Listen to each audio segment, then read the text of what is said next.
अस्सलाम वालेकुम। उम्मीद करती हूँ आप सब खैरियत से होंगे।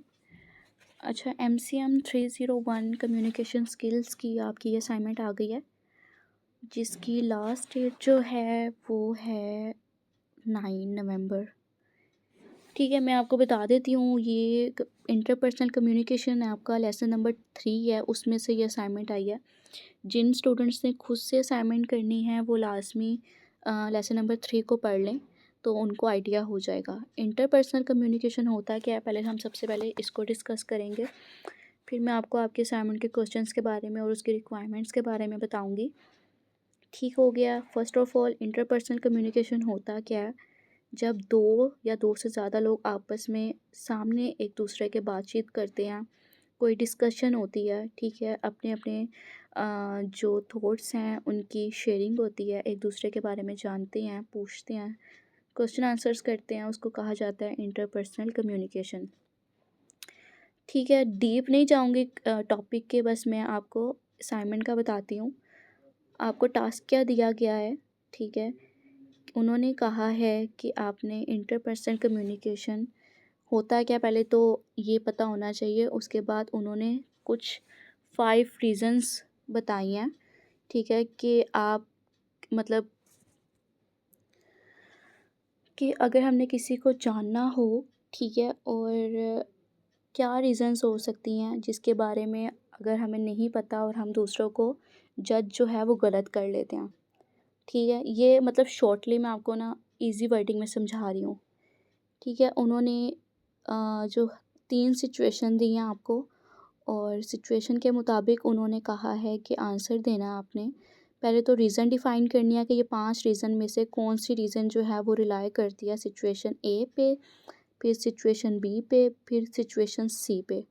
ठीक है, हर सिचुएशन का मार्क्स जो हैं वो 5-5 हैं। टोटल 15 मार्क्स की आपकी ये असाइनमेंट है। मैं आपको रीज़न्स बता देती हूँ। सबसे पहली रीज़न जो है उसका ट्रांसलेशन ये है कि हम ये अज्यूम कर लेते हैं कि कोई भी आदमी हो, औरत हो, तो वो सेम सिचुएशन में ना सेम तरीके से बिहेव करे। ठीक है, और ऐसा होता नहीं है। क्योंकि पर्सन टू पर्सन हर चीज़ रिलाई करती है। कुछ लोग गुस्से में ज़्यादा एग्रेसिव हो जाते हैं, कुछ जो हैं वो चुप कर जाते हैं। ठीक है, तो ये रीज़न फर्स्ट आ गई है। सेकंड रीज़न वो कह रहे हैं कि हमने जो है ना कि हमें कंसिस्टेंसी कहते हैं कि हमारा बिहेव जो है ना उस आदमी से हमेशा वैसा ही रहे। ठीक है, और वो यही कह रहे हैं कि हमारा जो बिहेव है ना हम उसको चेंज ना करें, जैसा हम उसके साथ रह रहे हैं ना वैसे रहें। ठीक है, मतलब मैं आपको ईज़ी वर्डिंग में बता रही हूँ ताकि आपको समझ आ जाए। ठीक है, और कभी कभी जो तीसरा पॉइंट है इसका, उसमें ये है कि हम जो है वो इन्फ्लुएंस हो जाते हैं फ़र्स्ट इम्प्रेशन से। कि अगर हमसे कोई अच्छे से बात कर लेना ना पहले इम्प्रेशन में, तो हम कहते हैं कि ये इंसान बहुत अच्छा है। ठीक है, हम हालांकि वो हो भी ना, लेकिन फिर भी हमें ये फ़ील हो जाए कि ये बहुत अच्छा है। ठीक हो गया। चौथा जो है वो है, हम अगर हमारे जैसा हमें कोई इंसान मिल जाए ना जिसमें एक हमारे जैसी हमें चीज़ें दिखाई दें, आदात मिलें, तो हम उससे बहुत मतलब अटैच हो जाते हैं, हम उससे इन्फ्लुएंस हो जाते हैं।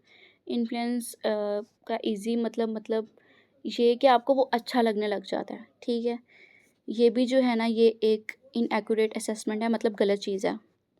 ठीक है, फिफ्थ जो है ना वो ये है कि हम अगर कोई हमसे गुस्से से बात करता है ना थोड़े टाइम के लिए भी, तो हमें लगता है जी ये है ही ऐसा बंदा।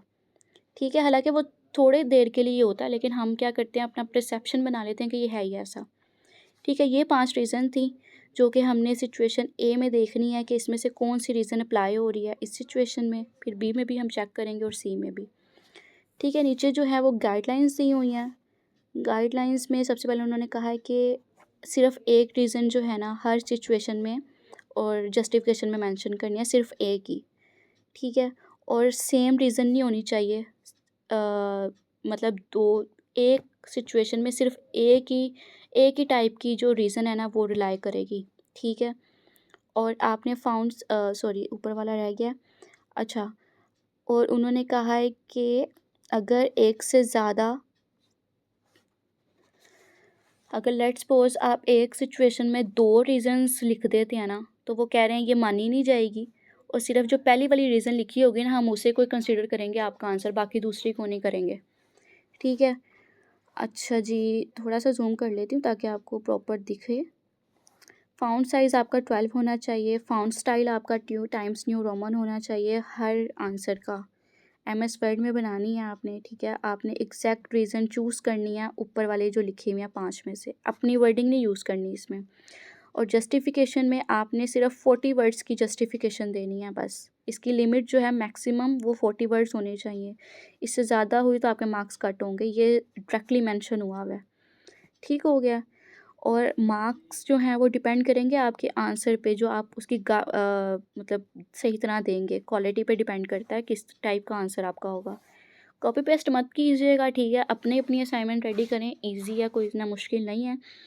बाकी जिन स्टूडेंट्स ने मेरा चैनल सब्सक्राइब नहीं किया हुआ, तो फटाफट कर लें और लाइक का बटन भी प्रेस कर दें और अपने फेलोज़ के साथ लाज़मी शेयर करें। और जिन स्टूडेंट्स को कोई भी क्वेश्चन हो, वो डिस्क्रिप्शन में मेरा ग्रुप का लिंक मेंशन है, उसको जॉइन करके पूछ सकते हैं। अगर नहीं तो आप कमेंट में भी पूछ सकते हैं, मैं वहाँ पे भी रिप्लाई कर दूँगी। ठीक है, अब हम आते हैं सिचुएशन ए पे। सिचुएशन ए आपने पढ़ लेनी है, अब ये रिकॉर्डिंग बहुत लंबी हो जाएगी, अदरवाइज़ मैं ये भी एक्सप्लेन कर देती। एक सिनेरियो दिया हुआ, फर्स्ट वाली पढ़ के बता देती हूँ, बाकी अब आपने दोनों खुद पढ़नी है। ठीक है? किरण और जूलिया समझ लें कि एक बर्थडे पार्टी में मिली हैं, कोलीग्स हैं, आपस में दूसरी दफ़ा मिल रही हैं। ठीक है? दोनों में आपस में बातचीत होती है इकोनॉमिक्स से बैकग्राउंड से। ठीक है? जिस पे उनको पता लगता है जी ये तो हमारी मतलब हमारी यूनिवर्सिटी जो है वो तो सेम है, लेकिन हम डिफरेंट ईयर्स से पास आउट हुए हैं। जैसे लाइक जूलिया जो है वो 2021 में पास आउट हुई है और कैरन जो है वो 2019 में पास आउट हुई है। ठीक है? लेकिन उनकी यूनिवर्सिटी सेम है। ठीक है? अब कोई डिस्कशन स्टार्ट होती है। अब जो है हमारी जूलिया, वो तो अपना लाइफ़ का जो है वो शेयर करती है एक्सपीरियंस, स्टूडेंट लाइफ़ कैसी थी, कैसी नहीं थी। लेकिन जो हमारी किरण है ना, वो नहीं करती है। ठीक है? हालाँकि इन दोनों को पढ़ाने वाले प्रोफ़ेसर सेम थे। ठीक है? लेकिन जो जूलिया, समझ लें जूलिया जो है वो थोड़ी-सी एक्सट्रोवर्ट है और कैरन जो है वो इंट्रोवर्ट है। ठीक है? उसको अच्छा नहीं लगता ये करना। अच्छा, अब उन्होंने क्या कहा है कि अब इस टाइप पे कौन-सी रीज़न जो है वो अप्लाई होगी, इनएक्यूरेट। ठीक है? फर्स्ट वाली आपको बता देती हूँ रीज़न कौन-सी अप्लाई होगी। फर्स्ट वाली पे अप्लाई होगी रीज़न नंबर 4 कि हमने क्या किया, हम पॉजिटिवली इन्फ्लुएंस हो गई है वो, सिर्फ़ कॉमन करैक्टरिस्टिक्स देख के। क्या? क्योंकि उनकी यूनिवर्सिटी सेम थी। ठीक है? बाकी वो जानते एक-दूसरे को कुछ भी नहीं है इससे ज़्यादा। ठीक है? और जस्टिफ़िकेशन अब आपने क्या देनी है, इसको पढ़ के आपने ये रीज़न क्यों चूज़ किया ये बताना है। ठीक है? वो मैंने आपको ऑलरेडी बता दिया है कि वो आपस में कुछ एक-दूसरे के बारे में ज़्यादा तो जानते नहीं हैं। सिर्फ़ यूनिवर्सिटी उनकी एक होने की वजह से जो है वो एक-दूसरे के साथ क्लोज़ होके ना उनको लगा है कि हमें बहुत अच्छी हमारी है। और कुछ उनकी जो डिस्कशन हुई है इकोनॉमिक्स से रिलेटेड, एजुकेशनल एक बैकग्राउंड से रिलेटेड, तो उस पे जो जूलिया है, जूलिया ने तो अपना शेयर कर दिया, लेकिन कैरन ने कहीं किया। तो कहीं न कहीं कैरन भी जो है वो जूलिया का पर्सपेक्टिव समझ के कह रही है, हाँ, हाँ, ठीक है, जो तुम कह रही हो। ठीक है? हालाँकि उसका चेंज भी हो सकता है, लेकिन उसने कुछ बोला ही नहीं। ठीक है? तो आपने ये जस्टिफ़िकेशन में अपनी वर्डिंग में लिख देना। बाकी इसी तरीके से आपकी सिचुएशन बी आएगी और सिचुएशन सी आएगी। ठीक है? और टाइमिंग वगैरह तो मैंने आपको ऑलरेडी बता दिया कि 9 नवंबर तक आपके पास टाइम है। इसके अलावा अगर किसी स्टूडेंट का कोई भी क्वेश्चन हो तो मुझसे पूछ सकता है। और जो जॉब होल्डर्स हैं और स्टूडेंट्स हैं जिनको अभी भी स्टिल समझ नहीं आ रही, वो पहले तो ये सुन लें, अगर तो उनके पास टाइम है तो अपनी असाइनमेंट्स खुद रेडी करें। किसी भी पेड वालों के पास मत जाया करें। इन्होंने असाइनमेंट्स रेडी जो हैं वो अपने तरीके से की होती हैं, पता नहीं होता ठीक भी हैं कि नहीं ठीक है। फिर हर स्टूडेंट के पास सेम असाइनमेंट ही जा रही होती है। ठीक है? मैंने इसका सॉल्यूशन भी रेडी किया, अगर किसी को पेड चाहिए तो वो मुझसे कॉन्टैक्ट करके व्हाट्सएप पे ले सकता है। ठीक है? और आप लोगों ने चैनल लाज़मी सब्सक्राइब कर देना ताकि मेरी आने वाली हर वीडियो आपको पास पहुंच जाए। अपना बहुत ख्याल रखिएगा। उम्मीद करती हूँ आपको सारी चीज़ें समझ आ गई होंगी। अल्लाह हाफ़िज़।